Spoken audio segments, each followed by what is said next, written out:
अस्सलाम वालेकुम तमाम दोस्तों, बुज़ुर्गों, नौजवानों, माओ, बहनों, बेटियों, पाकिस्तान तहरीक इंसाफ के कारकुनान, इमरान खान के शेरों, PTI youth, PTI social media, अस्सलाम वालेकुम। अल्लाह ताला के फजलो करम से पूरे हल्के की अक्सरियत की मुशावरत के बाद और पार्टी क़यादत की रजामंदी से और उनकी मुशावरत से जब मेरे कागजात नामजदगी मुस्तरद हो गए हैं,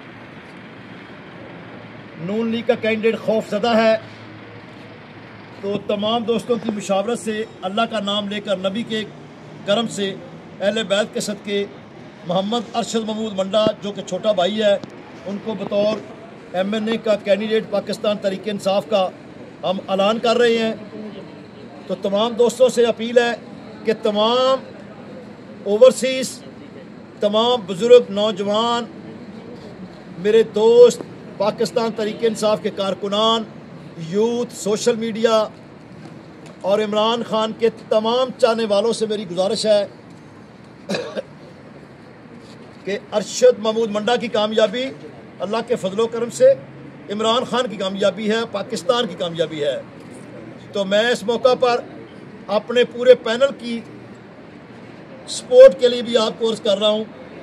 कि PP 138 में हमारे कैंडिडेट जो हमारे MNA के हल्के के साथ हैं, छोटा भाई है हमारा अबूजर चद्दड़ जो कि PP 138 से तहरीक इंसाफ का कारकुन है, और PP 139 से छोटा भाई एजाज हुसैन भट्टी है जो कि पाकिस्तान तहरीक इंसाफ का नामजद उम्मीदवार है, और PP 140 शेर रबानी की सरजमीन जो है शरकपुर और शेखुपुरा का जो हल्का है, वहाँ से मोहम्मद अवैस उमर विरक कैंडिडेट है, वो भी PTI का कैंडिडेट है, उसको भी आपने सपोर्ट करना है। मेरा कहने का मतलब ये है कि तमाम दोस्तों से, तमाम हल्के के और ओवरसीज़ पाकिस्तानियों से अपील है कि पूरे पैनल को हमने भरपूर तरीके से कामयाब कराना है। पूरे पैनल की कामयाबी पाकिस्तान की कामयाबी है, तहरीक इंसाफ की कामयाबी है, जनाब इमरान खान की कामयाबी है, और आपकी कामयाबी है, आपके बच्चों के मुस्तकबिल की ज़मानत है और कामयाबी है। पाकिस्तान जिंदाबाद, तहरीक इंसाफ जिंदाबाद, इमरान खान जिंदाबाद।